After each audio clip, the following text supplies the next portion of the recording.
Hey, salutations les amis, c'est Vili. J'ai toujours autant de plaisir à vous retrouver pour une vidéo assez particulière. On va parler politique et en particulier de mon engagement dans un parti politique qui s'appelle l'Union populaire républicaine, avec le slogan l'Union du peuple pour rétablir la démocratie. Bon, le focus ne veut pas se faire visiblement. Et oui, tout simplement, je vais vous expliquer ce qui m'a mené à rejoindre ce parti auquel j'ai adhéré donc en octobre 2023. Ça fait un peu plus de 2 ans. Et depuis, à être, disons, un militant à mon niveau. Bah écoutez, tout a commencé, donc moi je n'avais jamais adhéré à un parti auparavant.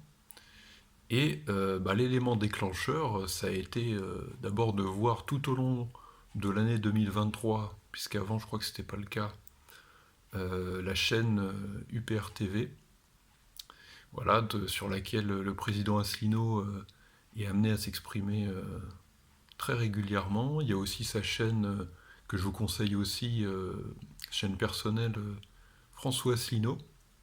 Voilà, donc UPR TV ou François Asselineau sur YouTube. Son compte Twitter aussi, il est très actif.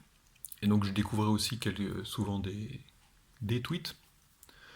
Euh, et donc tout au long de l'année 2023, bah, il y a eu notamment l'affaire Mélanie, puisque on dressait un premier bilan à l'occasion de la première année de son, donc de sa, c'est la première année donc pendant laquelle elle était Premier ministre de l'Italie, et bah, notamment avec la supercherie sur ses promesses électorales, puisque elle, elle était très offensive sur l'immigration, mais il y a eu cette arnaque du fait que l'immigration légale a augmenté et il était difficile de la masquer par l'immigration illégale qui était, euh, qui était en baisse, puisque si on faisait le cumul, eh ben les résultats étaient moins bons que ceux de son prédécesseur, voilà, qui était pourtant décrit comme étant plus modéré. Et donc voilà, François Asselineau avait parlé, il y avait ce sujet-là, il y avait aussi les questions internationales, on était en 2022, donc il y avait 2023, donc on était, ça faisait aussi plus d'un an qu'on avait eu l'intervention russe en Ukraine. Donc il y a eu ce sujet-là, et puis en 2023 en particulier, et jusqu'à aujourd'hui, comme le conflit en Ukraine, on a donc le- le- le- la suite, en fait, puisque là aussi c'est une suite du conflit donc au Moyen-Orient. Et alors, tous ces sujets, en fait, m'ont mené à... parce que ça, surtout que moi, avant, la géopolitique, je m'y intéressais moins. Il m'a vraiment amené à revoir, à m'y intéresser, à, voilà, quand même, être un peu plus, comment dire, à combler mes lacunes. Puisque moi, c'est vrai que je m'intéressais plus aux autres sujets qui d'ailleurs font partie sont dans son programme présidentiel, hein, puisque François Asselineau ne propose pas que le fameux triptyque sorti de l'UE, de l'euro et de l'OTAN. On peut ajouter d'ailleurs une quatrième sortie, qui est celle de l'OMS, tant qu'il y aura des capitaux privés, justement, et donc des intérêts oligarchiques qui y circuleront. Il n'y a pas seulement ces sorties-là, il y a aussi le fait de justement tout un programme sur l'intérieur, sur l'éducation, ou plutôt l'instruction, puisqu'il faudrait en effet faudrait renommer le ministère qui n'aurait jamais dû changer de nom par ministère de l'instruction nationale. Et puis voilà, il y a pas mal aussi voilà, de références à Charles de Gaulle, à Philippe Séguin, notamment une citation que j'aime beaucoup, que je vais vous citer, de Philippe Séguin, qui disait, ça nous permettra de faire la transition avec le slogan du parti. Monsieur Séguin nous disait, pour qu'il y ait une démocratie, il faut qu'existe un sentiment d'appartenance communautaire suffisamment puissant pour entraîner la minorité à accepter la loi de la majorité. Ça, c'est une phrase très bonne qu'il avait prononcée donc en 92, lorsqu'il faisait un plaidoyer à l'Assemblée contre Maastricht. Ça, c'est quand même, Maastricht, c'est quand même quelque chose, j'y étais pas né, mais c'est quand même fondateur pour tout engagement dit souverainiste, même si le président Asselineau préfère parler de mouvement de libération nationale pour l'UPR.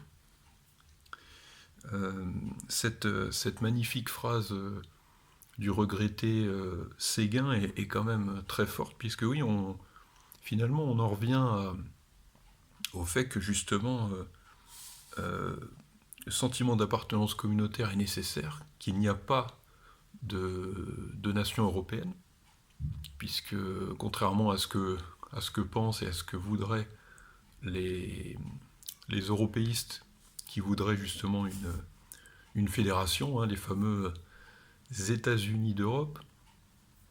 Et donc Philippe Séguin nous explique que justement en France, lorsque nous sommes unis, nous pouvons plus facilement accepter que des lois qui ne nous conviennent pas passent, pourvu qu'une majorité de Français y ait consenti.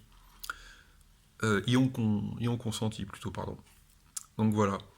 Je pourrais d'ailleurs ajouter cette phrase que j'aime bien aussi, et qui est assez connexe, de Toussaint Louverture, qui disait l'égalité ne peut exister sans liberté, et pour que la liberté existe, il faut l'unité. On en revient toujours à voilà, l'unité, l'union. Vous voyez un peu où je veux en venir. Donc ça, c'est quand même...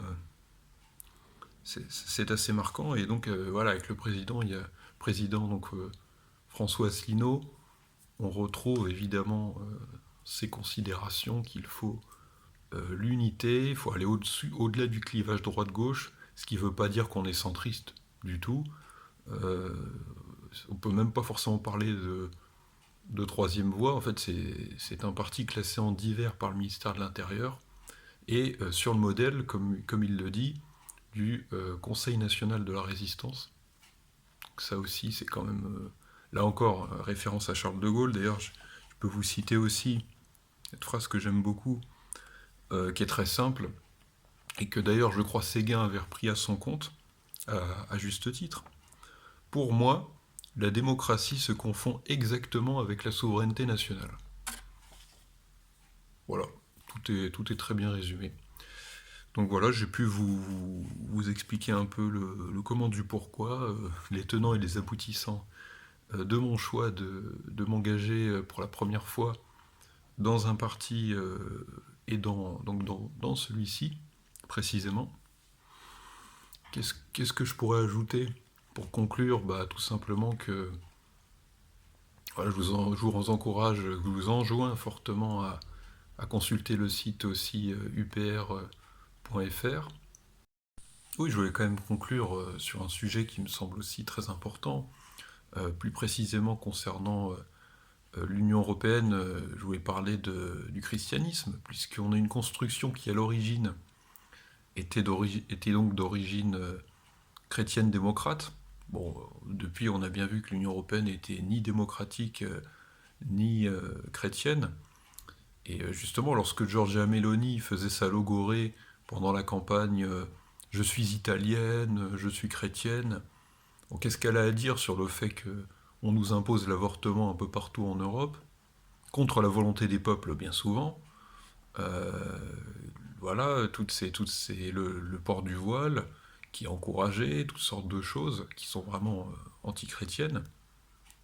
Est-ce que qu'est-ce qu'auraient à nous dire les européistes là-dessus, quand on pense aussi que ces peuples sont très différents, quand vous comparez des Scandinaves avec des Latins ou bien des peuples de l'Est qui ont d'ailleurs au passage presque tous des intérêts très divergents.